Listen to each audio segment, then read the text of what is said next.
Hello and welcome from Budapest. You're watching Hungary Reports from Public Media M1 with the latest news from Hungary and the Carpathian Basin in English. I'm Arpad Szőci. Great that you can be with us.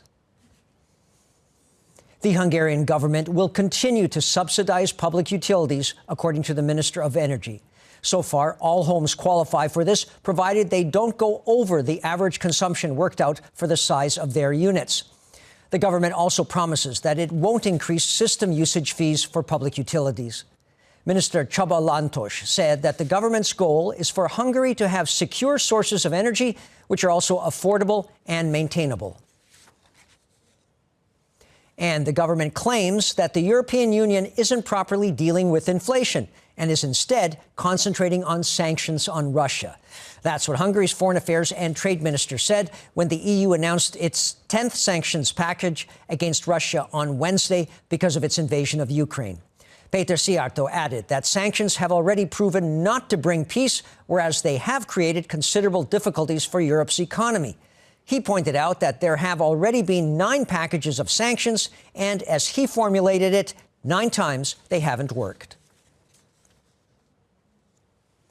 Hungarian Prime Minister Viktor Orbán has written to the retired Greek Catholic Archbishop of Aleppo in Syria after reports that last week's earthquakes destroyed the bishop's residence as well as seriously injuring him and killing a priest.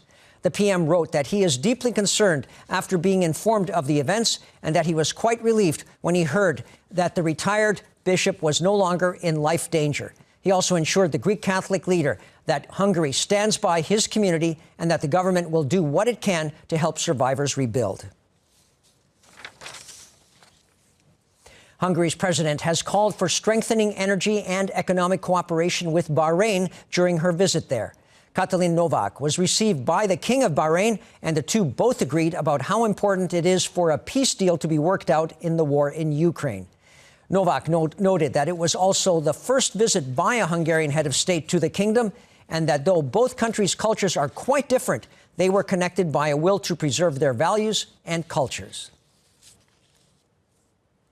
The latest census shows that Hungary's population has decreased by more than 300,000 in the past 12 years.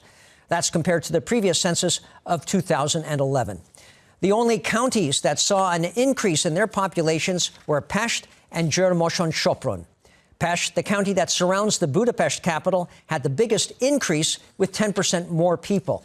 The county with the biggest loss was Békés, with a 13% decrease. Hungary now has a population of just over 9,600,000.